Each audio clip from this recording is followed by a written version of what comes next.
welcome back. It's a beautiful day. In the neighborhood, a beautiful day for a neighbor. Would you be Won't you be mine? Could you be mine mine? Would you be my neighbor? if I lived in Tennessee? Which I think about all the time. I know. Would you rather move to Tennessee or should I move to Texas? Well, you already have like the Texas background, so you'd probably fit in better here than I would if I moved. So, Okay. In well, another universe, I'm moving to Fort Worth. Well, I am moving to Houston for the summer for my stem cell transplant. yeah, Everyone. so am I for like a weekend. That's gonna be great. Yeah. Yay. So, Would you be okay. my neighbor if I was a fundamentalist? Um, I have those, so I don't know if we can choose. Would you be my neighbor if I was an ex-fundamentalist who might still be a fundamentalist? Is that you? Well, I was just making notes to talk about. Okay, let me introduce my prop. I told Elisa I came with props today. Are you ready? This episode is Fundamentalism Part Two because we did not even scratch the surface last time. So, okay, I'm Yeah. ready for the prop. We're going back around the block, guys, with Okay, fundamentalism.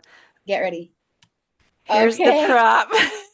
Look how big this book is. is that a textbook from your It's college so days? nerdy. Fundamentalisms observed. It Okay, is plural. huge. It's huge. I haven't even read it. It's 860, hold on, it's actually 871 pages. Okay, So I and started Googling books on fundamentalism a couple years ago because I was like, I want to learn about this. And this was one of the ones, there's not a lot of them. It's by the Fundamentalism Project, and this is volume one. okay. Oh, I don't think it says it's volume one. They did a ton. And honestly, if I had all the time in the world and I could go on a sabbatical with nothing to do but learn about this, I'd just like read all their books. Are they well written or is it dry? It's dry. Okay. Why, if you could do anything on a sabbatical, why would you do that? I don't know. Why am I made this way? Oh my gosh. So it's called fundamentalisms, plural. It it reminds me of like, phrases. Like a fundamentalism to me is like intentional community or like fundamentalisms, you know, purity culture, fundamentalisms, like common phrases that you would hear in those circles. Yeah, you're taking the word as more of like an adjective for or like a noun for a type of Yeah, uh, social construct or something. like isms, Yeah. Oh, like yeah, yeah, yeah. yeah, uh-huh. They're taking it as a form of high control religious belief. And so in the book, they have, okay, in this volume, they have a cool intro about what is fundamentalism. And then they go through Protestant fundamentalism, Roman Catholic traditionalism, Protestant fundamentalism in Latin America. You might be interested because you have like experience in Latin America. Mm. Religious fundamentalism in Judaism, Jewish Zionist fundamentalism, fundamentalism in the Sunni Arab worlds, active Shiism in Iran, Iraq, and Lebanon. Hold on, I have to read you. Islamic fundamentalism, organized Hinduism, the double-edged sword fundamentalism in the Sikh religion, fundamentalism in Buddhism, Islamic resurgence in Malaysia, the search for roots in industrial East Asia in Confucian revival, and Mm. fundamentalism in Japan. Remember in the last episode you said this reminds me of a what's the Japanese like suicide bomber word? Oh, kamikazes. Kamikaze. All Yes. right. So this is like religious studies. These aren't fundamentalists that wrote the book that are like outlining Christian fundamentalism. It's like how fundamentalism as a concept shows up around the world and In stuff. different religious strands. Okay. All right. That would be more interesting to read in a hypothetical sabbatical than like, fundamental Christians outlining their beliefs or whatever. So, all right. I'm You on were board. thinking of more of like the pamphlet that was written that was outlining Yes. what the fundamentals of Christianity are, who was written by a Yes. fundamentalist. I was thinking like a fundamentalist. glossary. Like these are our isms and like our Yes. terms and stuff like that. Yeah. Yes. Okay. Very, very fun. Okay, I want to get your response on just the first like two pages. They give their definition for what fundamentalism is. I want you to hear and see if what you think of it. Okay. Because we sort of talked around it last time with our own ideas, but this is Mhm. what this author says. Okay. Okay, so he says, or they say, because it's two authors, um, that fundamentalism is different from traditionalism or conservatism because they're trying to set it apart. So, this is about fighting back. So it's like a militant version of belief. Hmm. Okay. Does that track to what you would think? Yes. Yes. Onward, Christian Then soldiers. soldiers, dun Okay. dun. Yeah, it's I may never march in the infantry, ride into cavalry, shoot the artillery. okay. Okay. So on the Militant. scale of were we raised in a fundamentalism version of Christianity? Weather report looks Doomsday. like yes. Okay. Keep going. Were you taught to be a soldier for your religion? Chances are you were raised in a fundamentalist version of your religion. Yeah. Or it's like, I mean, a lot of that stopped at a certain level of like passiveness and like peacefulness. Like I was part of a Brethren seminary and church for a while, and the Brethren are like an offshoot of Anabaptists, and so their doctrine is pacifist. Like they wouldn't be singing those songs, and Yeah. they are like they don't get involved in the military, even like brethren people getting involved in like chaplain roles and stuff is pretty controversial in those circles. Oh, wow. So yes, really interesting. But so I don't know. I feel like I wouldn't consider them to be as fundamentalist, but like in a lot of circles, it's like you're learning these things, and it's like you need to be bold and like this. It's like a military mindset, but at the same time, in practice, I feel like you get super soft. Like at least in my circles, like there wasn't kind of like the stuff that you would see like Rajneeshpuram situation or like anything that got to be super violent or people like actually acting on violence Wait, what's a in Rajneeshpuram situation? the Netflix documentary Wild Wild Country. Oh, Rajneesh, okay. yeah, where Yeah. they created like their own city state and they had weapons and all kinds of stuff and they were like trying to overthrow the surrounding communities. This does that does read a little culty. The idea that you're a militant or that you're here to fight for Mhm. God or your version of religion, like that flavor is what where I feel like honestly the turn gets taken the wrong direction. Like when you start saying to people, we're going to war about this Right, for the right. religion, like red flag. Yeah. Okay, this might be too much of a rabbit hole for our thing, but Nah. I came across a an ethical dilemma as a therapist. Okay. What this is perfect. We're always jumping ship from religion to therapy. Go. Okay, I think it's related, but so as therapists, if there is someone in danger, we have a duty to warn the party that could be in danger. Like, let's say a client comes in and they say, I'm going to go kill this person. We would have to like make a report to indicate that like a threat has been made like that. So, what if a person says, I am going to cast a spell on this like identified party, okay? Okay. And this spell is going to give them a really bad sickness and they're going to drop dead the next day. Okay. Is that a credible threat to report? Okay. And Okay. the reason why this ties into all this is because it's like, all right, there's spiritual warfare and there's like, people that are like, we are going to war with this issue. And so like you might not see people like stockpiling weapons and stuff like that, but are they believing that they're going to cause some sort of like harm or movement or something to another person? So like, is it that type of like spiritual war that you would differentiate between someone who's Ooh, stockpiling ammo and weapons and stuff like that?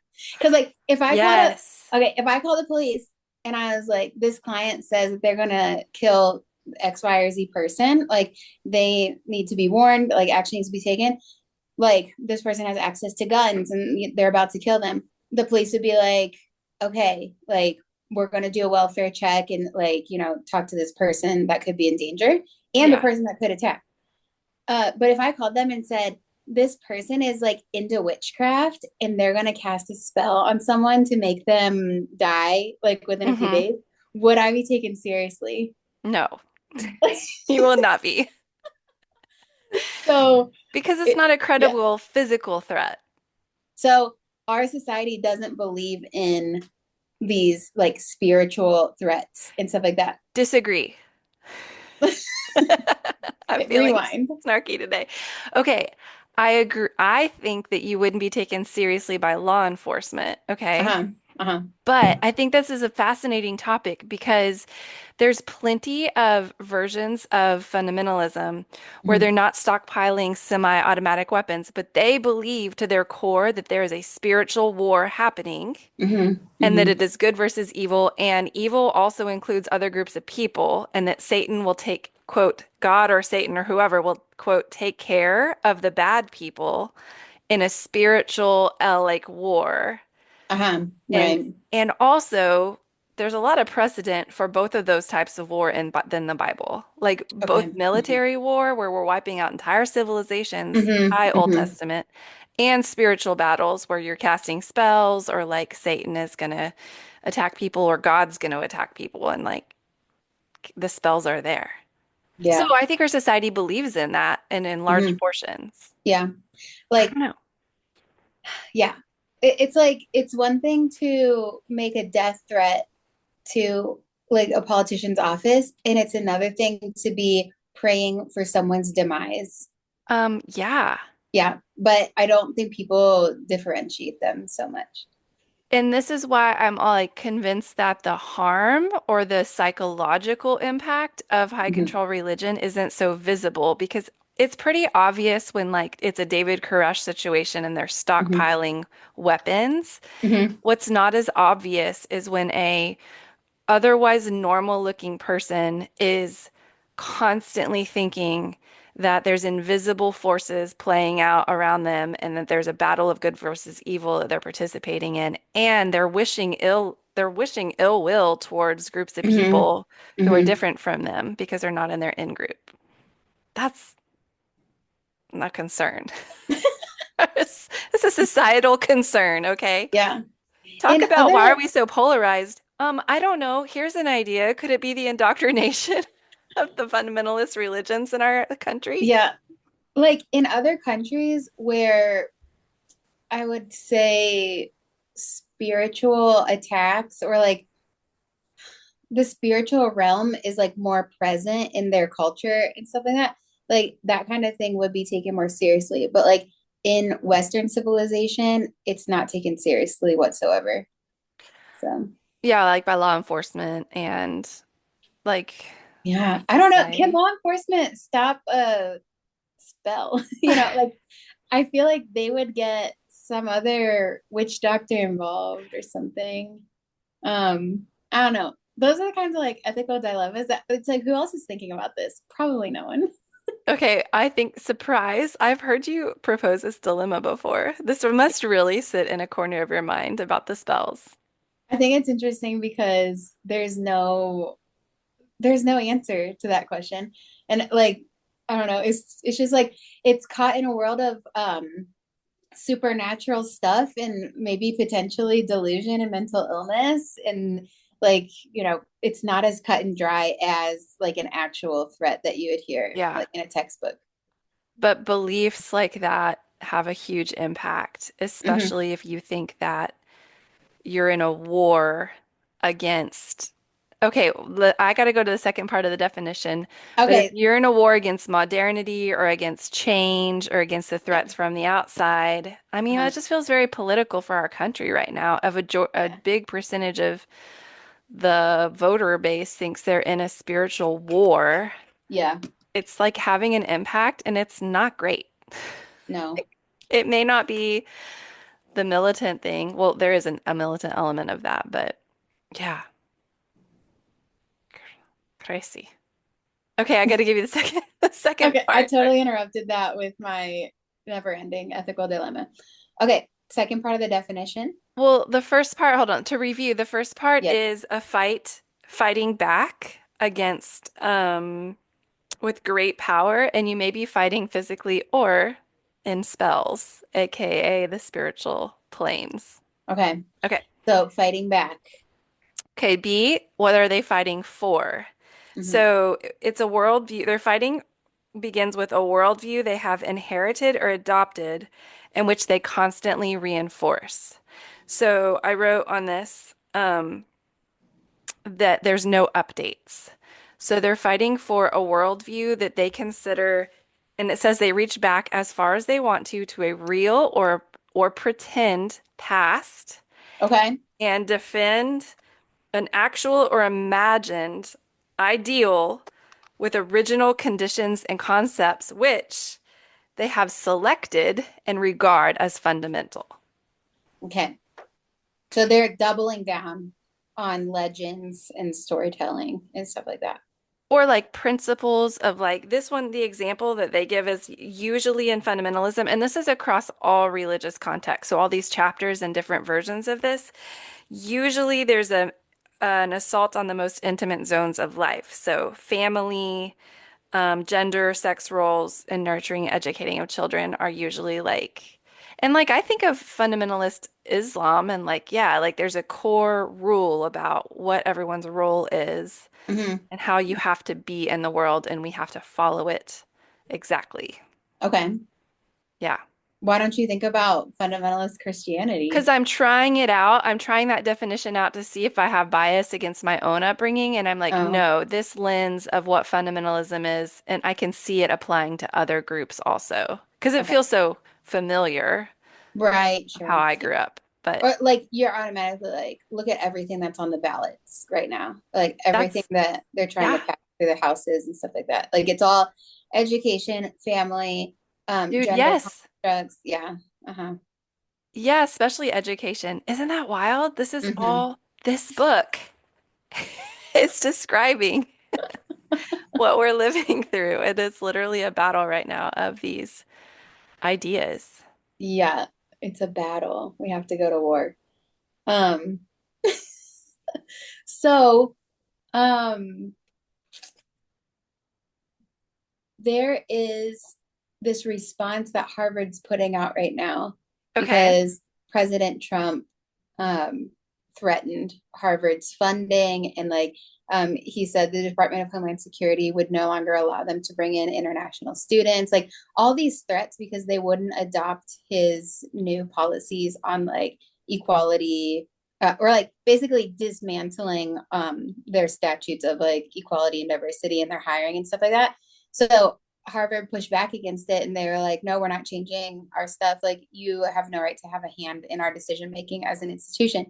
And so the Trump administration basically backed off and they're like, oh, never mind. It was a mistake. We didn't mean to make all those threats. Okay. Gaslighting, right? Yeah. Oh, that was a mistake our intern sent out that they It weren't is supposed to send. literally like you couldn't script this kind of stuff. And this is So happening to stupid. like individuals. They're receiving letters and emails saying self deport yourself because you're here illegally.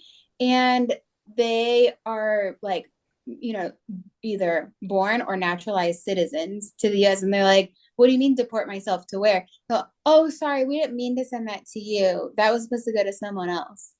Okay. How many times can you say that? Like, oh, it's like you get an email from Best Buy and then they send out another one. Sorry, we forgot the link. Our intern forgot to put the link on it. Like, how Yeah. many times can a government do that? So now Harvard is suing the Trump administration because they're like, you have no right to be making these threats and no right to be taking funding away from these public universities and, large players in the education space. And all of this is rooted, I mean, we could argue that it's rooted in fundamentalism, but I think a lot of it's rooted in President Trump's own pet peeves. You know, like part of the policies that he wanted to dismantle were that people could no longer wear masks for protests or Yeah. like stuff like that. I'm like, that, like wearing masks and like COVID flashbacks, or like those are pet peeves that people have, you know? Yeah. And so is it like fundamentalism wanting control over education, or you think of like IBLP injecting their like Yeah. homeschool indoctrinated people into politics on purpose and stuff like that? Like, is it fundamentalism having a hand in this, or is it like a certain political party that is becoming fundamentalist in its existence and is having a hand in like educational decision making? Oh, You know what I mean? yeah. Yeah. So Okay, I have a response. a political party becomes fundamentalist in their attack on policies, or in their attack on these different realms like education or like healthcare and stuff like that.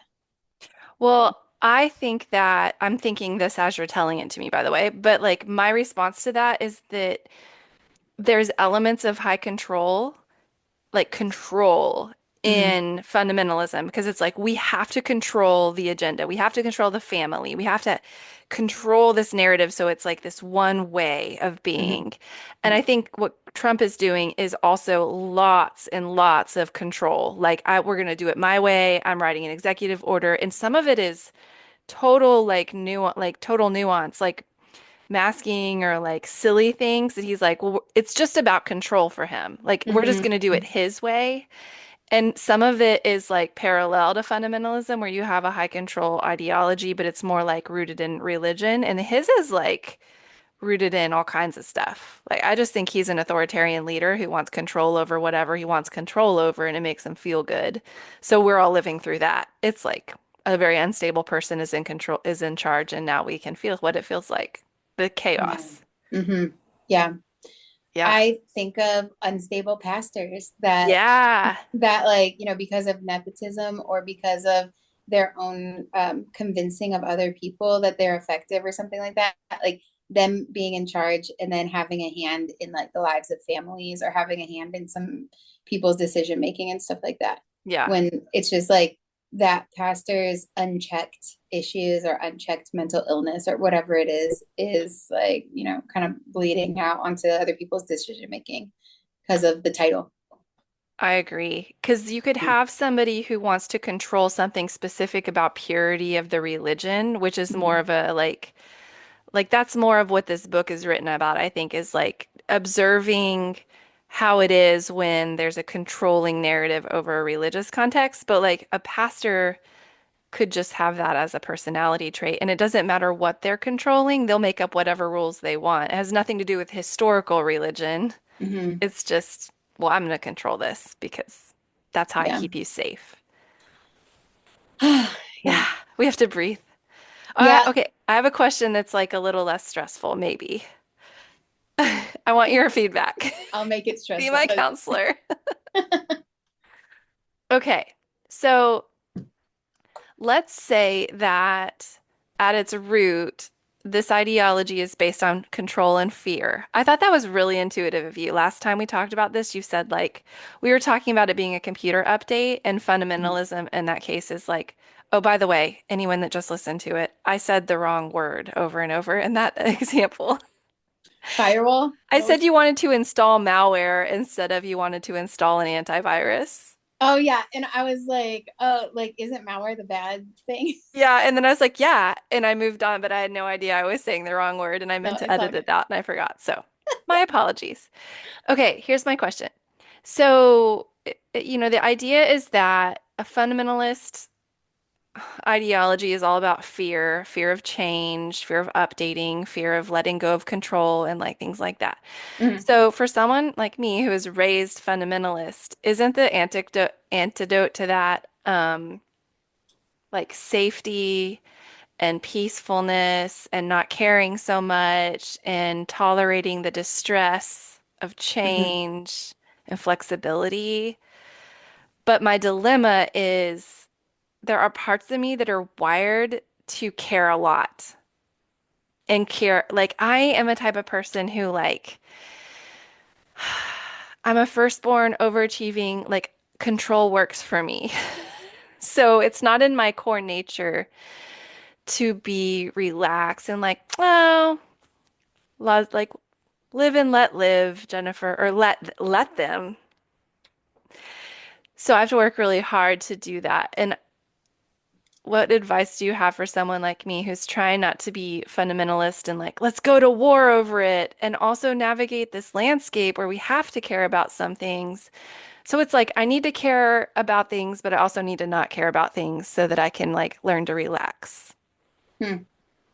Well, I think you're describing people who are like in the deconstruction era, Mm-hmm. wherever that ends up, right? Like it could end up with a more deeper understanding of your spirituality, or it could end up with like taking some healthy distance, like, wherever you end up. I feel like you're describing what deconstruction is.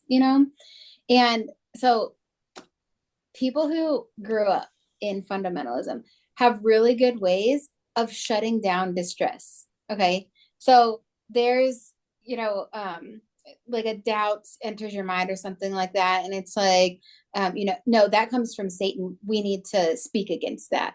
And so you have this like intercession or something like that, kind of like an action that momentarily will reduce the anxiety and like, okay, I did that. So now I'm good. Or, oh, well, there's a book about that. Like, I know how to find the answer, or I'm going to look up what my favorite pastor says about this and listen to a sermon and like, okay, got those points. Okay, right. So it's like looking for the answers, finding them. All right, there it is in black and white. That's it. No matter what's going on over here, I have the goalpost, like boom.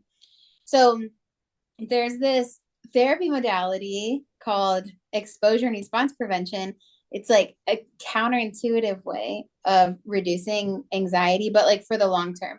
Those actions and stuff will reduce it in the short term. But the more you expose yourself to anxiety and the more you like increase your tolerance level of uncertainty and like entertain the thoughts and stuff, the more you can reduce your anxiety over the long term. And like you mentioned the word flexible philosophy. I have found like a more robust spiritual life in being more flexible instead of being like, no, I'm going to turn off my critical thinking because I found the answer. And like, I have to like shove myself into this.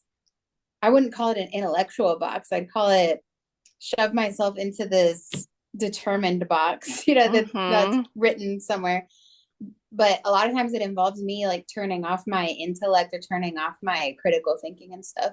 So instead of shoving myself into that box, having, using a tool of like anxiety reduction or like entertaining some of the uncertainty of, just sitting with the uncertainty of like, it's a possibility, maybe, I don't know, like Yep. let's say, for example, oh, let's say, um, I'm going to hell if I use God's name in vain, right? I accidentally said, oh my God. All right. In my circles, that's really bad. Like, Yeah. yeah, you don't say that, right? And even you and I, we have very, we have like a really Christian way of talking. I think like Yes. if you listen to our podcast, we're always like, oh my gosh, no.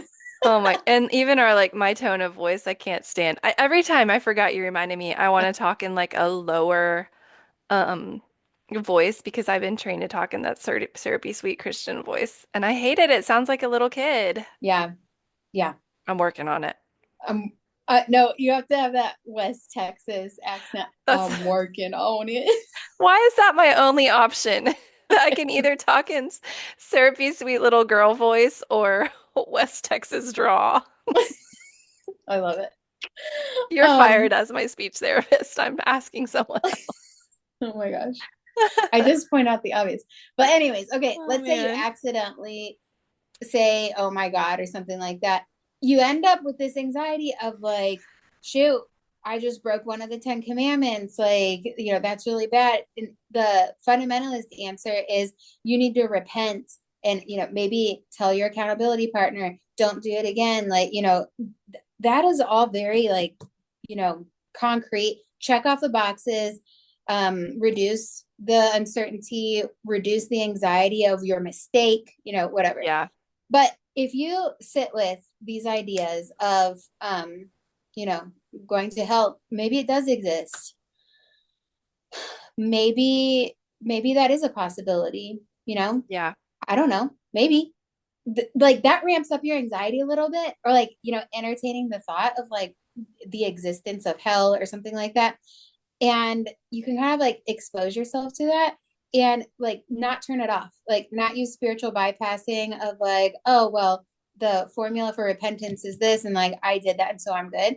That's kind of like a compulsion to reduce the anxiety in the moment. But if Yeah. you sit with some of the uncertainty or some of the discomfort of the teachings and stuff like that, it allows for your, you know, it allows for like this gradual reduction of anxiety, but it gives space for like, some flexible thinking, right?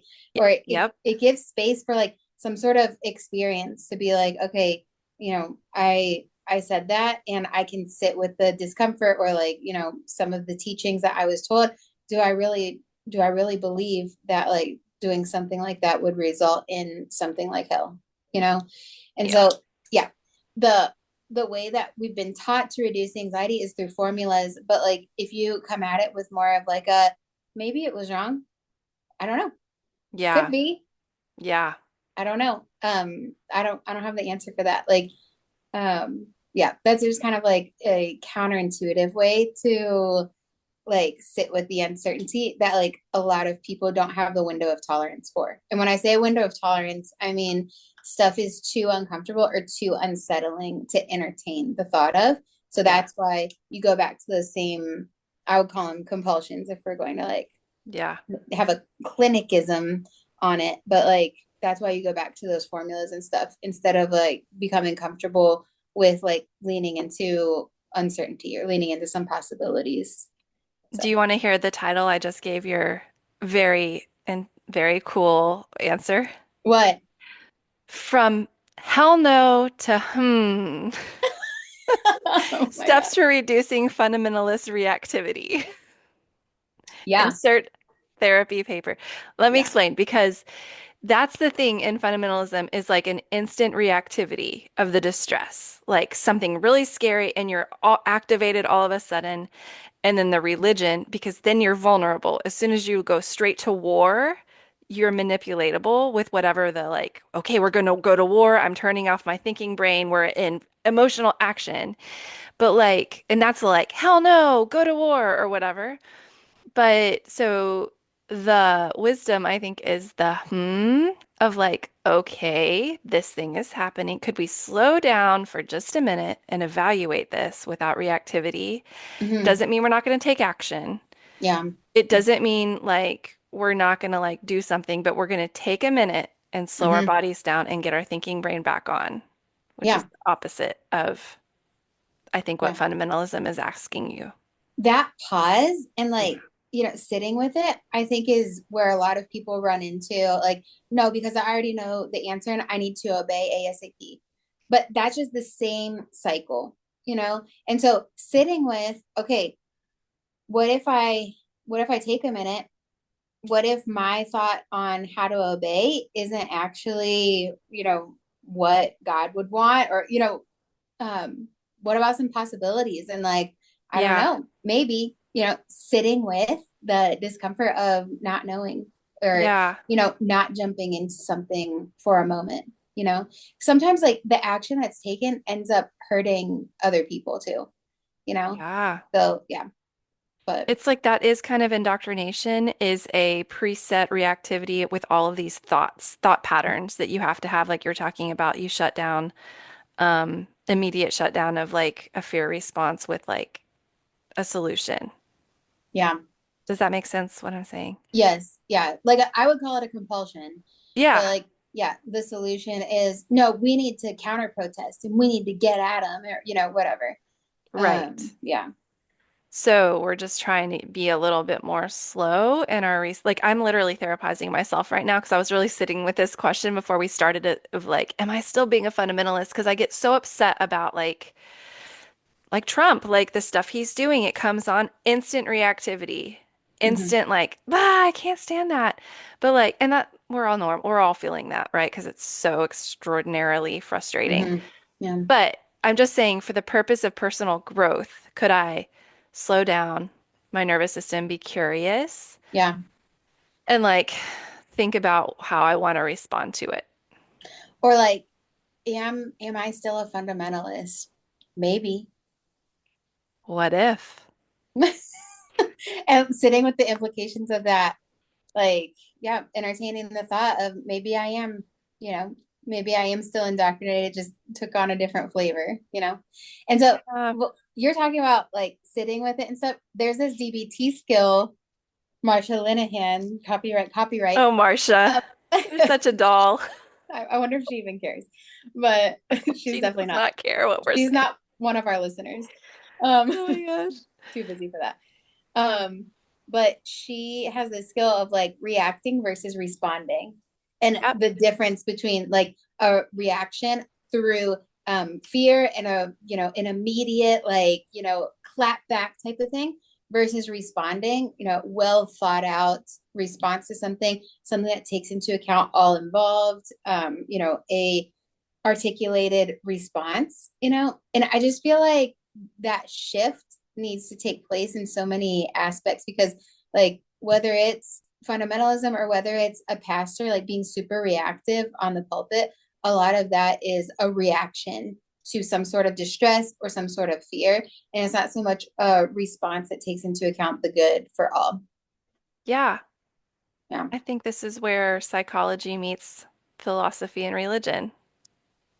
it's like we designed it It's for almost like we designed it, but this is where we go. It is so interesting to apply those like skills to something like the fundamentalist mindset. mm-hmm. Yeah, I think it's amazing, like there's words that go with a lot of this stuff. Yeah. Yeah, so Yeah, radical acceptance, like sitting with it, it's very a mm-hmm. different thought than like go to war Yeah, immediately and defend that. yeah. But if you've been programmed to fight over and over and trained to do that, you probably are a little bit of a fundamentalist. You might be a fundamentalist if, Yeah. yeah.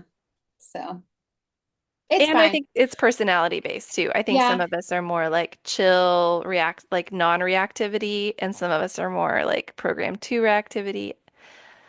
Yeah. So it's fun to explore all that. yeah. So, anyways, well, Well, we it's went just around. if we had, I mean, if we had so much more time, I think the concept of how fear causes a reaction, or fear creates so much uncertainty to where like people don't have a wide window of tolerance for it. And so it seems so counterintuitive to just sit with these concepts that are uncomfortable, and a lot of it is because you've been told your eternity is going to be spent with suffering if you don't get this answer right. Exactly. Yeah. There is The a stakes are lot of really fear high. involved. Yeah, high stakes, Hmm. high fear, Hmm. which is also how what we know from authoritarian leaders or dynamics in relationships that the control piece is always achieved by making the person afraid. Yeah. Because Yeah. fear gets you into your limbic brain where you're not thinking clearly. Yeah. So you are manipulatable like that. Yeah. It's a Ah, perfect environment for yeah. reactions. So don't let someone make you afraid. That just like I know we're like close to the end, but like that to me is what's going on politically too, is people are being manipulated. Like I see it from a liberal side where Fox News and Trump has made their base very afraid. Like all the messages are fear-based, like of Hmm. safety and what's going to happen to you about finances and drugs and people who are the other, and all of this is fear-based Yeah. rhetoric. Your kids are going to get messed up because Yes. of the existence of this other group. You should be afraid. Yeah. And because of that, people are making decisions out of fear and hurting other people. Yeah.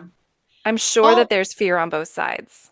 all under the guise of love and obedience Yeah, and peace, it's faithfulness, fascinating. kindness, goodness. Yep. Yeah. They're still presenting with like a gentle voice, unless we're talking about like the um revival. Oh my God, do you know, hey, we should end on this because you said the fear drives it. And then I thought of the verse, perfect love drives out fear. And Oh, then I will tell you that I drove to my workout session this morning singing Love Can Build a Bridge by the Judds so loud.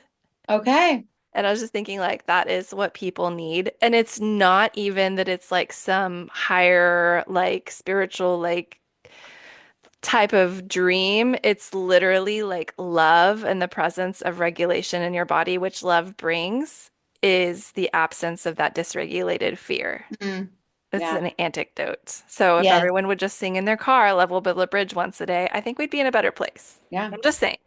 All right. I'm here for that. All Bye. right, bye.